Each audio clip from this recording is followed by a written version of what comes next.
pleasant good evening to one and all. Once again, I'm going to do another video with Holy Innocents Church and School. This is situated at Ashford, St. Thomas. Once more.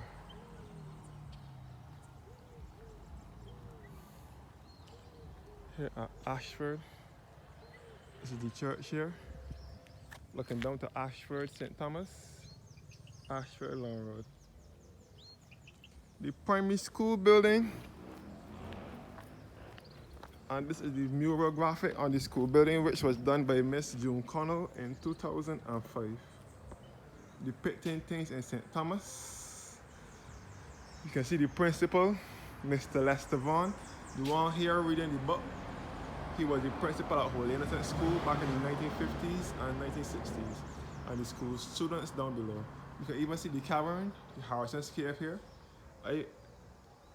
This is the end of it. I haven't even noticed this one in the end here. This is the cave, which is in St. Thomas. You can see Welsh Mahal Gully above the cave. The other painting depicts the cave. Then the gully, Welsh Mahal Gully. Then the village life in Sturgis, St. Thomas. And the plantation at Sturgis where the windmill is. And the monkey is in Welsh Mahal Gully. So all these murals, graphics here depicts St. Thomas. So this was done by Miss June Connell in 2005.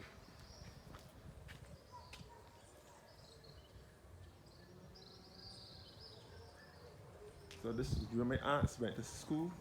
My first two aunts. My grandmother went to school here, and my cousins and other relatives went to school at Holy Innocents Primary.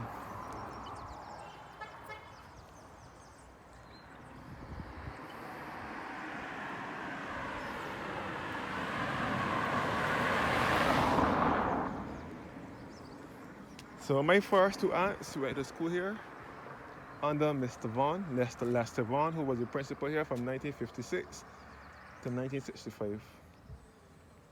Back then, the school here, this school originally was a board and shingle school until the passing of Hurricane Janet. When Janet passed in 1955, this school was affected. I think that the girls used to meet here. This was the girls' school. When Janet passed in 1955, it damaged the school building, so it had to rebuild it into a wall structure. This is vacant land here. So again, I'm in St. Thomas. This is Ashford. This Ashford is spelled A-Y-S-H-F-O-R-D. This is the road leading to Harrison's Cave and Welsh Mahal Gully.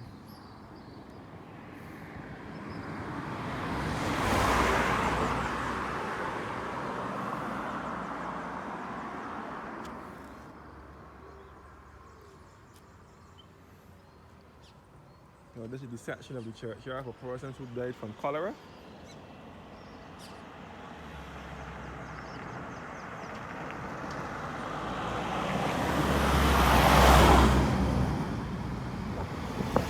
Down here now, we'll be leading you back to Ashford Long Road.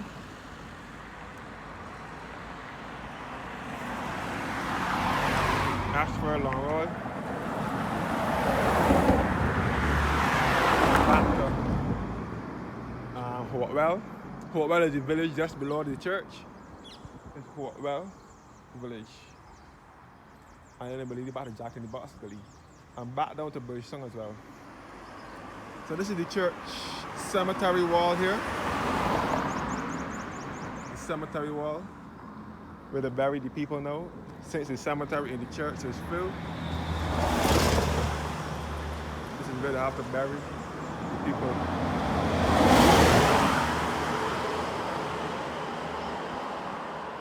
So I have lots of family that are laid to rest in this churchyard.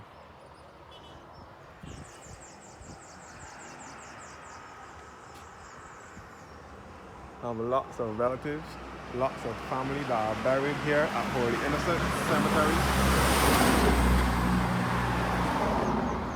So up the road now, we'll be leading you back into to Welsh Mahal, St. Thomas. via the post office. St. Thomas Post Office. St. Thomas Post Office is just around the corner, which would be the beginning of Welshman Hall. Many people refer to this area as Welshman Hall, but this is Ashford. Welshman Hall is further up.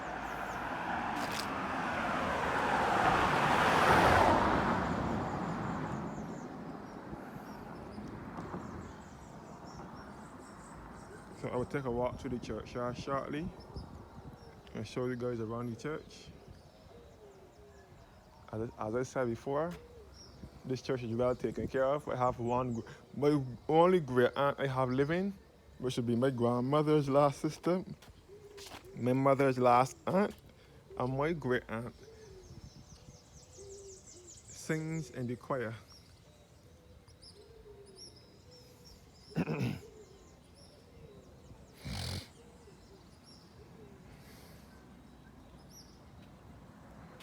So I will go through the churchyard shortly, show you guys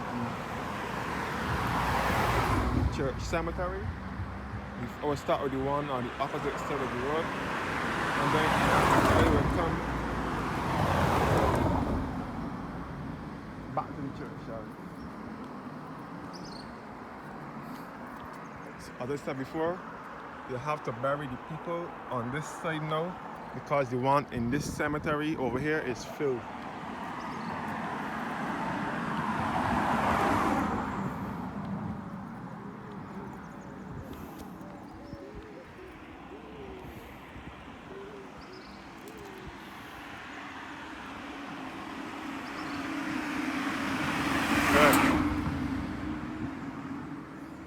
So this is Holy Innocents Churchyard, where my great aunts are buried. My great aunt, my great grandmother, Keelan Levine, who died at the age of 94 in 1987. And my great uncle George Levine, who died in 1956, also later rest here. My second aunt, Glendine Levine, who died in 2015.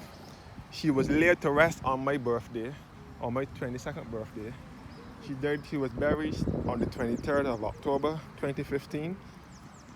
My second aunt, my closest aunt, laid to rest here. And my cousin, the last one of my relatives that were laid to rest here is Golda Delcina Brown, who was laid to rest here in early January of 2023. So this is the cemetery. Have lots of loved ones, lots of ancestors, some who went before me. Clemine Montel Walker, another family member of mine. She went early this year as well. So I have lots of family, from great grandmother and great aunt. Behind here is the pasture at Bryant Road, Welshman Hall, St. Thomas.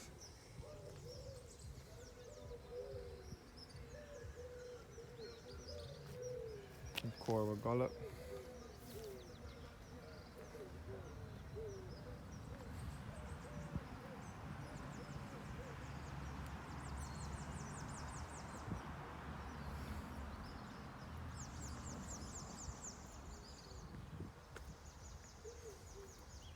So this is where my loved ones, great grandmother, great aunts, great uncles, great grandfather,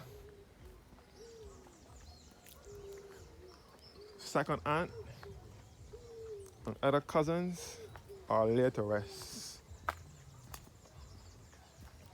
Also, I have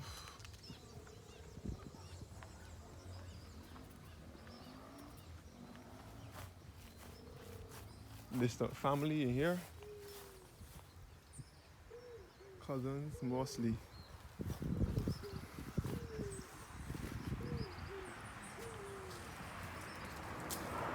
I can trace back to my second and third and fourth generation who are laid to rest in here.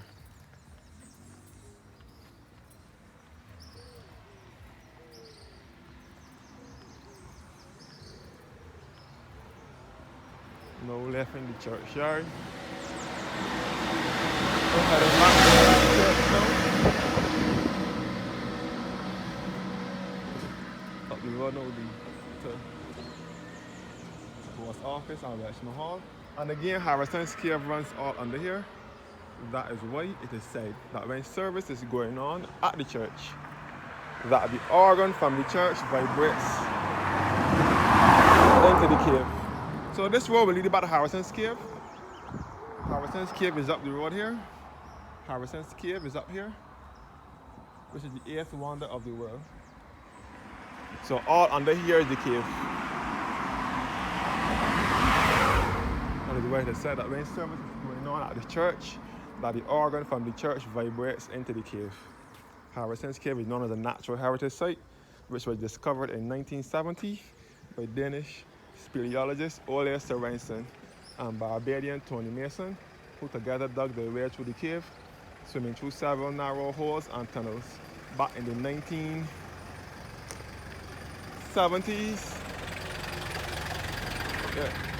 back in the 1970s, they swam through the cave, digging through several narrow holes and tunnels. And then in 1981, on the 28th of November, the cave was then opened as a public attraction by the Prime Minister of the day, Tom Adams, who was also the Member of Parliament for St. Thomas and the Minister of Finance at the time. Tom Adams opened the cave in 1981. This is the section of the cemetery for those persons who died of cholera. So that's why they don't bury people out this side. These people that are buried out here, they should die from cholera. So this is the cholera section. There are a few other cholera burial grounds here in Barbados. This is not the only one. There are a few others. There's one at Shera Moravian Church, which is further down here in St. Thomas as well, Shera Moravian Church. There's one at St. Matthew's Church, one at St. Stephen's, and one at St. George Parish Church. Cholera burial grounds. So this is a little country church here in the heart of Barbados. So they don't bury people here anymore, except it is a by grave or a family plot or something. The grave of W.T.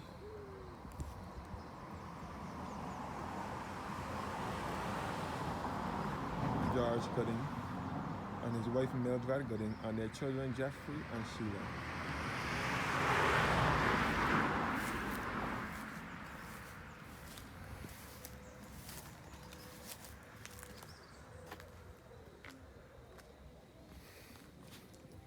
So I can trace back my family in this churchyard. The grave of Eustace Charles Graves, who died on the 7th of October 1938 at the age of 73, and his wife Maggie, who died at the age of 91 in 1967. The Thorn graves over here, John H.C.C. Thorn and Muriel Eileen Thorn, and Francis Gwendolyn Thorn. And the Haynes family grave over here,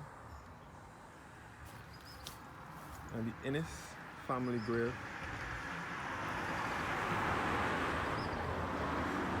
Innes family grave.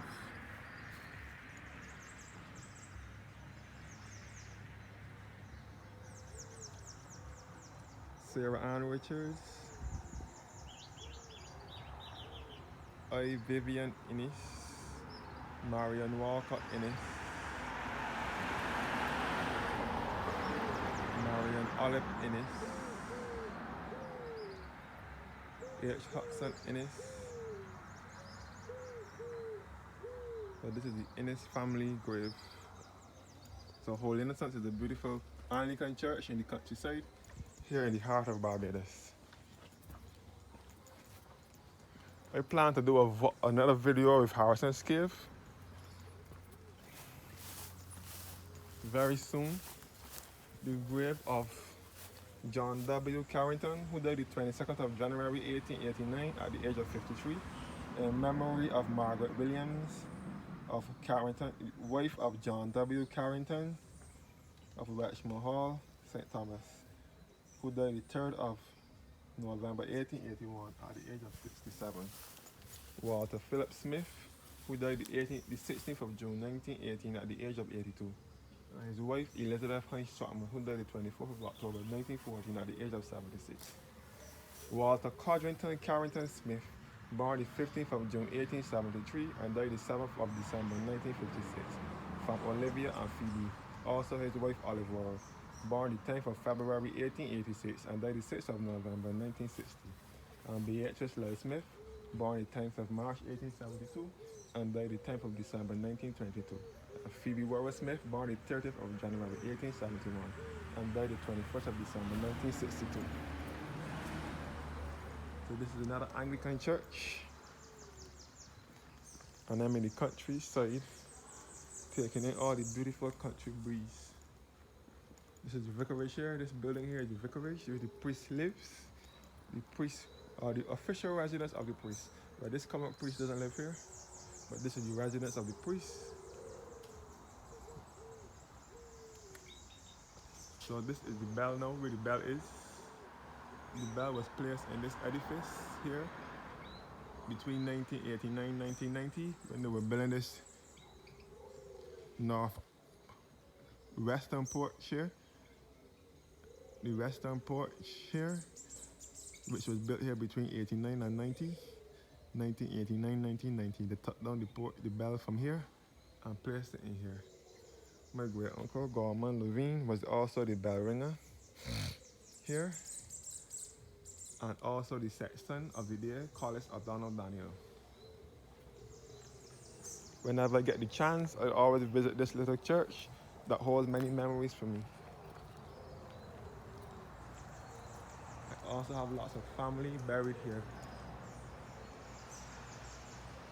In my opinion, this front porch spoiled the features of the church. This front porch spoiled the features of Holy Innocents Church. Whereas it used to be one flat thing, they put this here in front of the church now.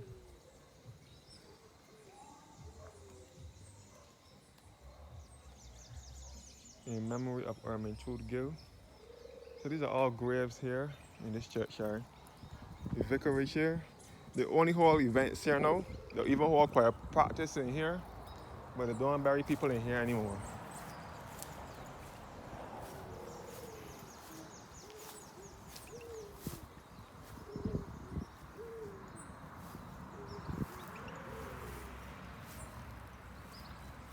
Lillian Estelle Jackman, born 1877 and died in 1983.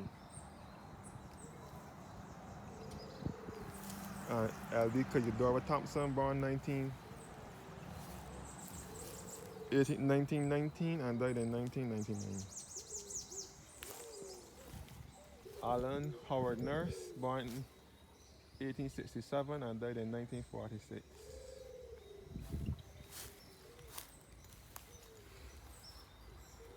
We have lots of family buried here. The Brown, Florence Teresa Brown,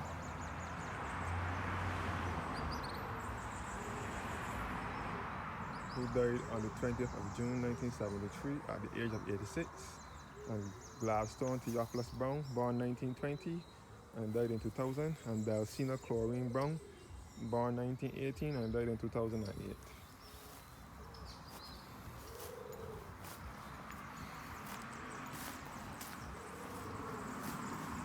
Mabel Eudora Durant, Nee Brooks, Felix A. Skeet. I think he was the founder of the funeral home up the road in Richmond Hall.